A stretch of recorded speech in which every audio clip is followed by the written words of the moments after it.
ప్రతిరోజు ఒక్కసారి పిల్లలు కాని పెద్దలు కాని హనుమ యొక్క మూర్తి ముందు నిలబడి, హనుమ యొక్క మూర్తి లేని ఇల్లు ఉంటుందని నేను అనుకోవట్లేదు, నిలబడి ఒక్కసారి స్వామి అని ఇలా నమస్కారం చేశారనుకోండి, ప్రయాణానికి వెళ్లే ముందు హనుమ యొక్క నామాలు కొన్ని ఉన్నాయి.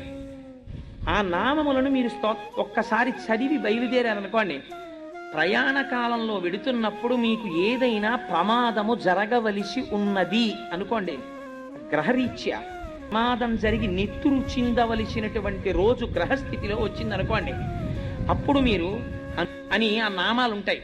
ఆ నామాల్ని మీరు ఒక్కసారి చదువుకునే ఎన్నో ఉండవు, 12 నామాలు.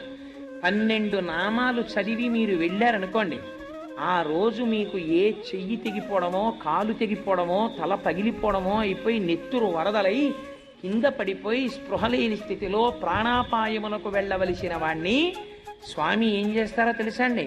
మీరు బస్సు ఎక్కుతూ ఉండగా పైకి లేచిన ఏ రేకో కాలుకు తగిలి ఒక్క నెత్తురు బొట్టు కారి వదిలిపెట్టేస్తారు. జరగదా? జరుగుతుంది. ఎలా? వరద కింద వెళ్ళిపోవలసిన నెత్తురు ఒక్క బొట్టుతో కింద పడి వదిలిపెట్టేస్తుంది.